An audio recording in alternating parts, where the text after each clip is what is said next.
Stéphane Byrne pas tenté par la paternité, ce désir ne m'a jamais tenaillé.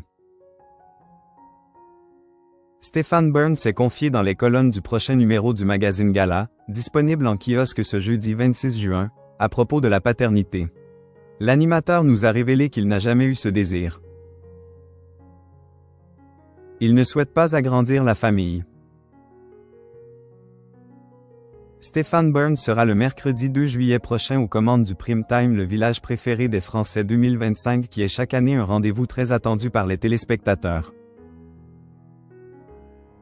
Le présentateur a accepté à cette occasion de se confier dans les colonnes du prochain numéro du magazine Gala, disponible en kiosque ce jeudi 26 juin, aux côtés de son compagnon Joeri Beijer.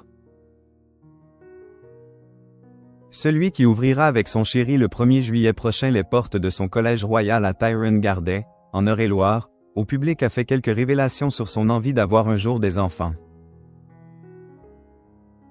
Si Joeri Beijer, l'entrepreneur de 41 ans qui partage sa vie depuis 5 ans, a de son côté clairement eu ce désir, il sait que son compagnon ne partage pas son souhait.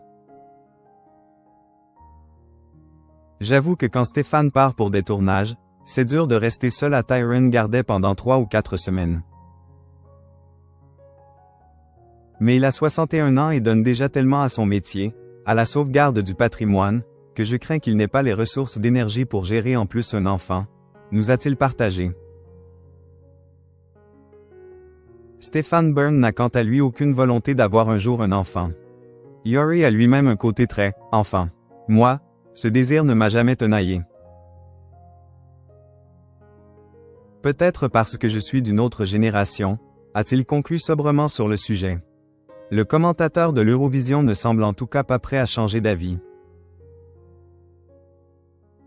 Stéphane Byrne, ses précédentes confidences sur la paternité. Stéphane Byrne n'a jamais ressenti le besoin de fonder sa propre famille. Il a confié ne pas être vraiment intéressé à l'idée de devenir père auprès de Télé 7 jours en 2022. J'ai toujours été entouré d'enfants. J'ai eu la chance de participer à l'éducation de plein de gamins, ceux de mes amis, et mes neveux, a-t-il expliqué dans cette interview reprise par Femme Actuelle. Au fil de cet entretien sans langue de bois, l'animateur a glissé qu'il n'avait jamais pensé qu'il fallait se reproduire pour être en empathie avec eux.